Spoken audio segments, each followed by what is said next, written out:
What's going on, guys? It's Tetrosphere, and we are jumping into another match from the case tournament at GalaxyBusterTCG. And I'm telling you, the camera just loved this Blake guy, man. We got Odion once again on the right. This time, however, it is versus Maliss on the left.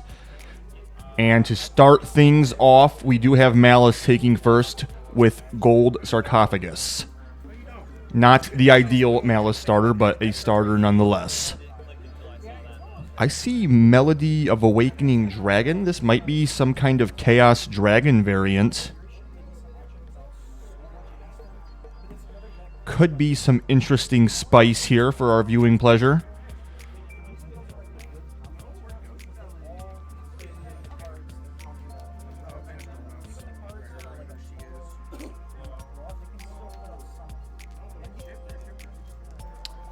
Thinking very carefully on our choice, and it looks like we do go with Dormouse and then Dormouse effect to summon herself.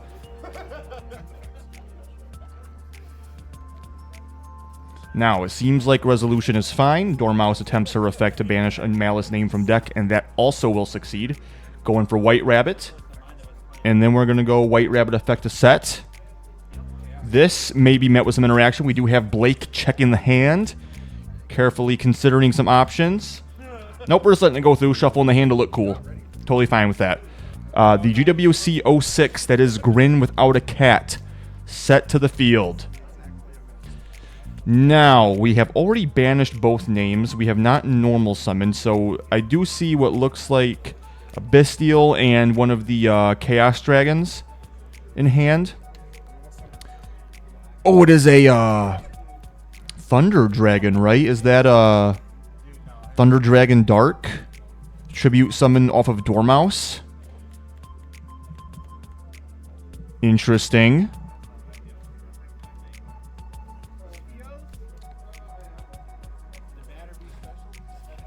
Let's see if I can pull that card up real quick. Thunder Dragon Dark. Yes. And it looks like we're going to go Magnemite to banish Dormouse. Magnemite effect to add at the end phase, of course, and then Link 3.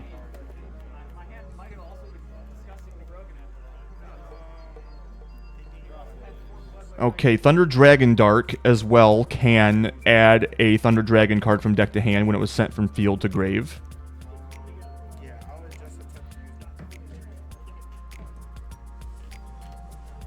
And we do, of course, also have the White Binder effect to set a trap. Dragon Dark is going to add... I don't know that one's name offhand. So we're going to go GWC, banish White Binder to summon. This is going to summon White Rabbit. And then, of course, White Binder can summon herself and draw a card.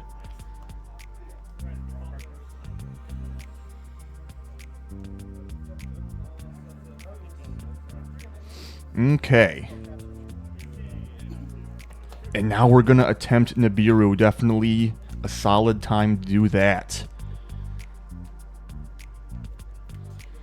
Do we have anything to do with the token? Now, fortunately, Magnemite will add a Bestial from deck to hand. So we do have a way to banish that White Binder and the opponent's turn. And then the White Binder can, of course, banish White Rabbit, who can then summon herself to set MTP. So that play is still online. One of our Thunder Dragons was able to summon itself. The glare is crazy, and I'm not terribly familiar with the Thunder Dragon archetype, so unfortunately I'm not sure exactly what's on the board right there. But I feel pretty confident that it is a level 5 dragon, or thunder monster, rather, of the Thunder Dragon variety. And it looks like we're going to go ahead and link 2 into IP Masquerena. Very fair. And I know we have Droplet in our hand, which we can set. Looks like we have Nib and... oh my god, what is that? Is that the...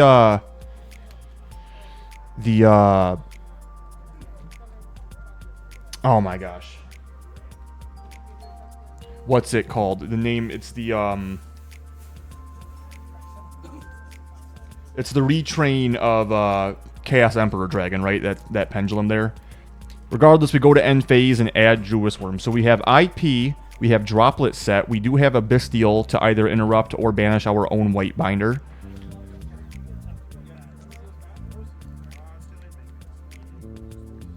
Now, Blake has just drawn back into 5 cards, and he has a Nibiru. Not sure when we're doing this, what phase we're in particularly, but we do have Jewess Worm attempting to banish white binder. And white binder, of course, is going to summon herself and then attempt to banish some cards on summon after having drawn a card. Looks like we're going to go for Thunder Dragon Dark and White Rabbit. Now, Thunder Dragon Dark, if it's banished, can also add.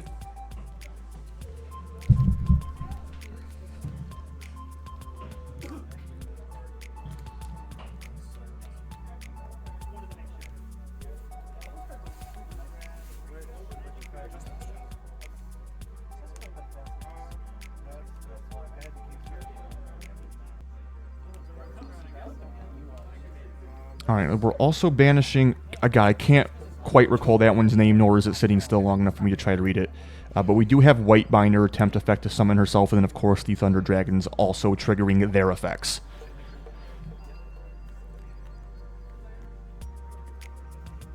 Alright, so we're going to add a Thunder Dragon.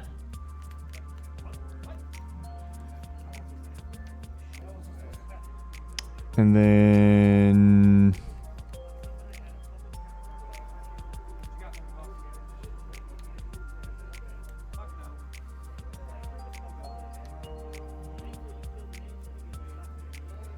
Thunder Dragon Hawk is the other one.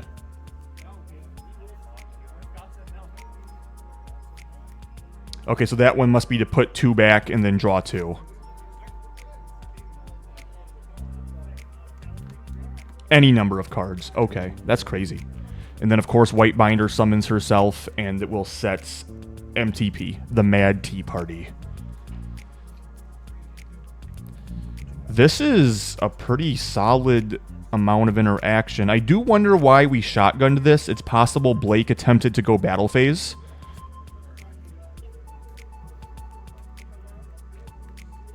And we wanted to get this all online before going into battle phase, because obviously IP is main phase only.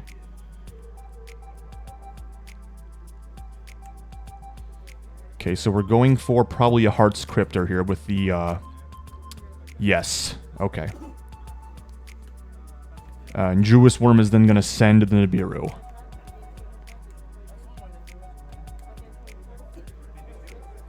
Okay, so we're going to go ahead and stay in main phase and pitch Engraver to add.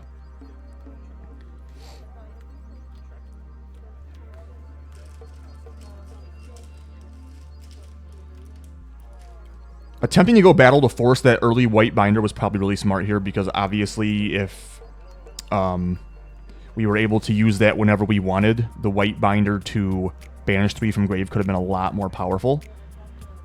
If that is in fact what happened, I'm just kind of making an assumption there, I suppose. But we do go ahead and go Tract for Luri into Requiem into probably Lacrima to Foolish.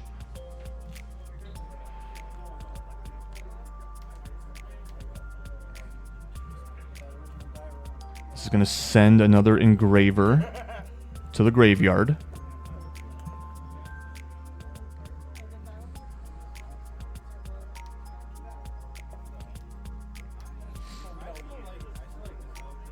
We know about the Cryptor banish, and we know about the Mad Tea Party banish. So we're going to go ahead and Requiem equip to Lacrima for a Contact Fusion into Necroquip.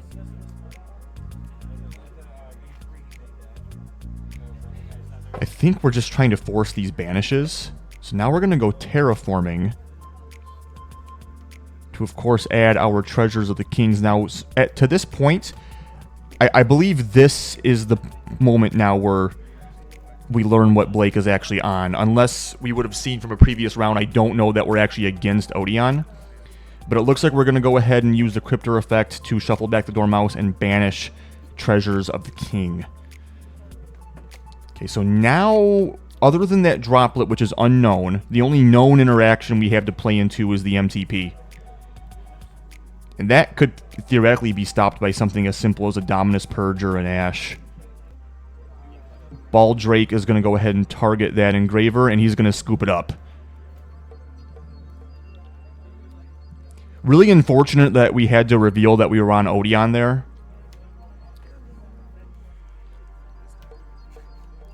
But, you know, we might have felt like we could play into everything else, but as soon as we saw the Bestial, we knew that was enough. Looks like we're making some extra deck siding on the side of Maliss here. So that's interesting.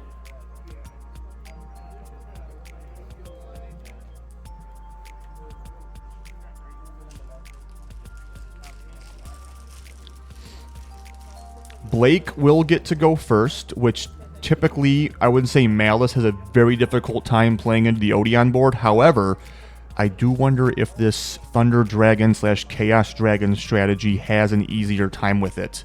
I am very interested to see that, if that engine helps you push through the disruptions of like the Anguish pattern, which can obviously totally stop your attempts to get into your Link 3.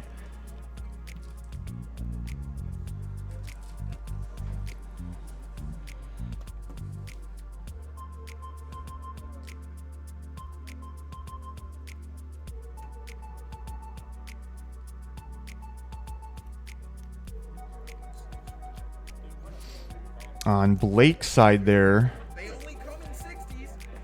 I think when you're on Fiendsmith, you're typically not on the Lord of the Heavenly Prison build, so we're probably not going to be searching Imperial Iron Wall. However, if you find your Maliss matchup, well, going first, you probably don't find your matchup that difficult, so probably your main side change here is just going to be something like Lancia coming in, or...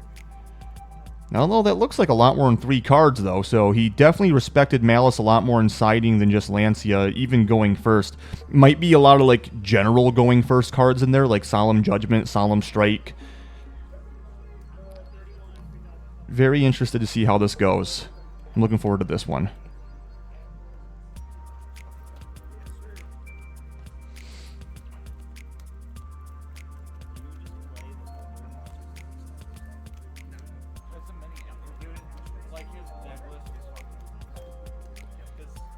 Alright, just gonna go ahead and do our pile shuffle.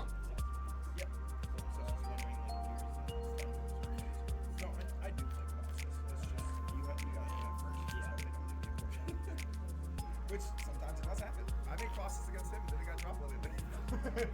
Yeah, I made Colossus SP under... As well as some mass shuffles and offer cut. Let's go ahead and get started on game 2.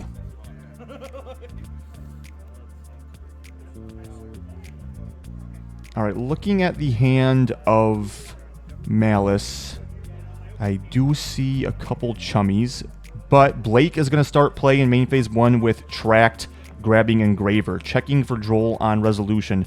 Considering we have the... oh, we opened Lurie. Okay, so Lurie hits the board. And now we're going to go with Fualos. Let's see if we allow this to resolve. We do not. We chain Ash, but we have another Fualos, and we have the called by. All the answers. Very nice. Alright, so we're down to 3 cards in hand. Blake also had to pull 2 cards out of his hand, but he can at least feel pretty safe that he's probably going to play unencumbered. I do think it looks like we have Bestial Excuse me. It looks like we have Bestial Magnuma in the hand still. But... not likely going to be enough to completely shut down this game plan. Requiem's going to go ahead and equip the Lacrima.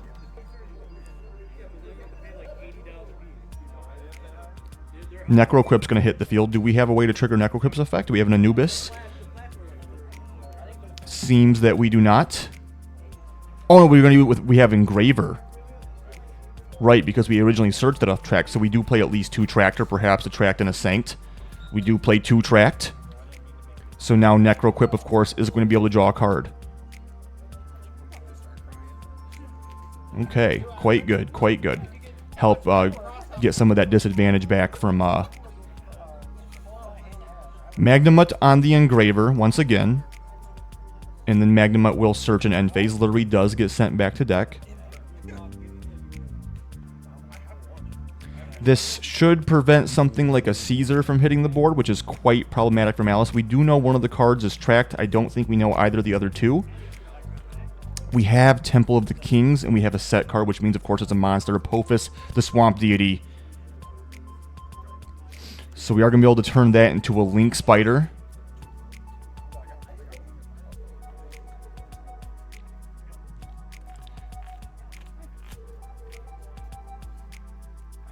Considering what we climb into here, Link 2 is online, so we could go into something like a Silhouette Rabbit. But we know that that only other card in hand is tracked. So whatever we're about to make here, that and the Lacrima, Send, Fiendsmith, and Paradise play are our only interruptions.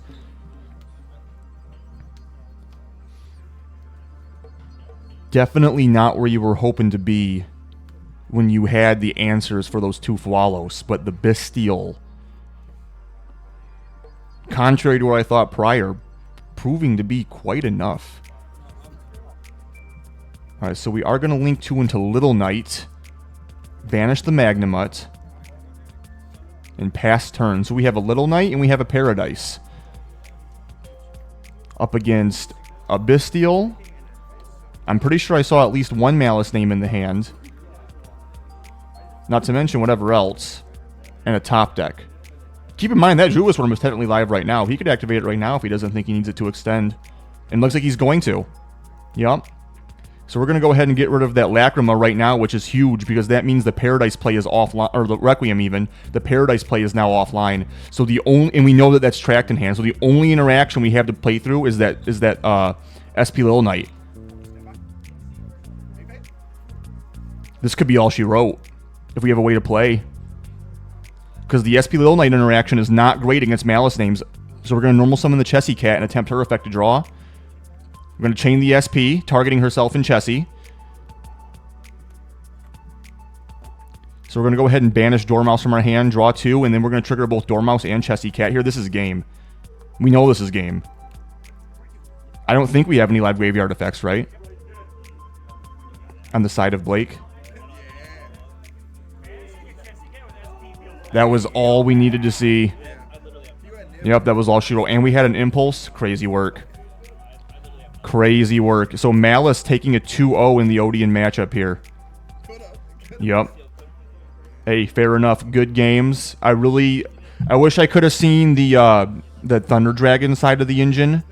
And how it helps going second. If it helps going second. But, you know, we were able to do it with a couple Bestials. Fantastic stuff, fantastic stuff. Well, I am looking forward to the last match I have recorded. Definitely appreciate you guys checking out this one. As always, I'll see you in the next one. Peace.